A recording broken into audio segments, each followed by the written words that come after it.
આવશે ત્યારે પાણી આપશે શું કામનું? એટલે અમારી એક ખાસ માંગ છે કે ખેડૂતોને આગોતરા વાવેતર માટે માળિયા હળવદ હાઈવે બ્લોક કરવામાં આવ્યો હતો।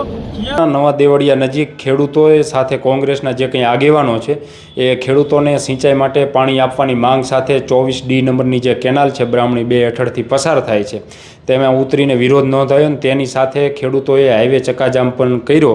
જો કે આ માળિયા વિસ્તારમાં આવે છે એટલે હળવદ પોલીસ અને માળિયા પોલીસ પણ ઘટના સ્થળે હતી। ટ્રાફિક જામ વધુ સર્જાય એ પહેલાં જે કંઈ આગેવાનો છે ખેડૂતોના કોંગ્રેસના જે કંઈ આગેવાનો છે એની અટકાયત કરીને માળિયા પોલીસ સ્ટેશને લઈ જવામાં આવ્યા છે। મિત્રો આ બનાવમાં થોડી વાત કરીએ તો ગઈકાલે જે છે તે મોરબી જિલ્લા કોંગ્રેસ પ્રમુખ છે કિશોરભાઈ ચીખલિયા એને પોસ્ટ મૂકી હતી અને એમનું કહેવાનું એ થતું હતું કે બ્રાહ્મણી 2 ડેમ હેઠળ એટલે કે 24D નંબરની કેનાલ છે અને છેવાડાના જે કંઈ ખેડૂતો છે સુરવદર છે, ઢોળકોટ છે, રોહિશાળા છે કે તેની સાથે ખાખરીચી, વેજલપર, કુંભારિયા આ જે કંઈ ગામો છે તો એ ગામોના છેવાડાના ખેડૂતોને પાણી મળતું નથી સિંચાઈ માટે। અને જો કાલે એટલે કે આજ તારીખ છે 6 તારીખ એટલે કે 6/6/2025 સુધીમાં જો બ્રાહ્મણી 2 ડેમમાંથી પાણી છોડવામાં નહીં આવે આ D24 નંબરની કેનાલમાં તો ખેડૂતોને સાથે રાખી હાઈવે ચક્કાજામ કરાશે અને વિરોધ કરાશે। અને ત્યાર પછી મોરબી માળિયાના ધારાસભ્યએ એક વિડીયો પણ બનાવ્યો અને વિડીયો બનાવીને એને કીધું કે ભાઈ આજે એટલે કે 5/6/2025ના રોજ રાતે જ ડેમનું લેવલ જળવાઈ રહેશે અને પાણી છોડી દેવામાં આવશે। પરંતુ હકીકત ખેડૂતોની માંગ એ છે કે પાણી છેલ્લા 4 વર્ષથી છેવાડાના જે કંઈ ખેડૂતો છે કે D24 નંબરની કેનાલમાંથી જે ખેડૂતોને સિંચાઈ માટે બ્રાહ્મણી 2 ડેમમાંથી પાણી આપવામાં આવે છે તો છેવાડાના જે કંઈ ખેડૂતો છે કે મેં હમણાં જ પહેલાં તમને ગામના નામ લીધા એક ધૂળકોટ, સુરવદર, કાંટીલા, ખાખરીચી, વેજલપર, કુંભારિયા, રોહિશાળા સહિતના જે છેવાડાના ગામો છે તેને કહી રહ્યા છે ખેડૂતો છેલ્લા 4 વર્ષથી પાણી નથી મળતું। કેનાલમાં પાણી છોડે પરંતુ છેવાડાના ખેડૂત સુધી પાણી પહોંચતું નથી। તેની પણ કંઈક યોગ્ય વ્યવસ્થા કરવામાં આવે જેને લઈને જ આજે જિલ્લા કોંગ્રેસ પ્રમુખ છે કિશોરભાઈ ચીખલિયા, ખેડૂત આગેવાન છે કાનભાઈ જાડેજા સહિતના જે છે એ બધા નવા દેવળિયા ગામનું જે કંઈ પાટિયું છે CNG પંપથી આગળ ત્યાં આગળ D24 નંબરની કેનાલ છે એમાં ઉતરીને એમને વિરોધ નોંધાયો। એમનું કહેવાનું પણ એ થયું કેનાલો સાફ સફાઈ નામે બંધ થઈ હતી પણ એવી સફાઈ થઈ નથી।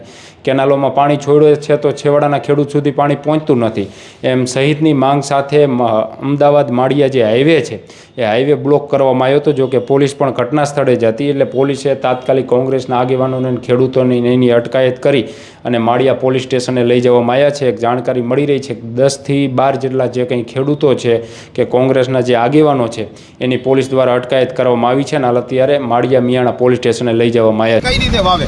વરસાદ પણ ખેંચાણો છે, વરસાદ આવશે ત્યારે પાણી આપશે શું કામનું? એટલે અમારી એક ખાસ માંગ છે કે કેનાલ સફાઈ જે ધારાસભ્ય ખોટા જે વિડીયો બનાવે અને ખોટા મીડિયામાં હાઇલાઇટ થવા માટે પાણી આપી દીધું અને કેનાલ સફાઈ આપ જોઈ શકો છો કેનાલમાં ગાબડા પડેલા છે, કચરો એટલો પુષ્કળ છે અને પાણી નથી આપ્યું। તો વહેલી તકે પાણી આપવામાં આવે। અમે અત્યારે હાઈવે બ્લોક કરવાનો કોશિશ કરી તો આ સરકાર નપાણી સરકાર છે, પોલીસને આગળ કરી અને અમને રોડ ઉપરથી ઉઠાઈ લેવામાં આવ્યા છે અને અત્યારે પોલીસ અમને સાઈડમાં કોર્ડન કરીને સાઈડમાં લીધા છે। અમે જ્યાં સુધી પાણી નહીં આપવામાં આવે ત્યાં સુધી અહીંથી ખાતરી નહીં મળે ત્યાં સુધી અહીંથી અમે હટશું નહીં।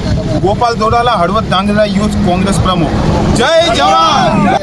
પાણી આપશું અને ખેડૂતોને આવક બંધી થાય એવા હિસાબથી અમને જાહેરાત કરવામાં આવી હતી। ત્યાર પછી વિસ્તારમાં રાઉન્ડ મારવા નીકળતા વિસ્તારના લોકોએ મારી પાસે માંગણી કરી કે ભાઈ તમે આમાં સરકારશ્રીમાં રજૂઆત કરો અને કેનાલ મારફત ધાંગધ્રા D24માં પાણી છોડે એટલા માટે।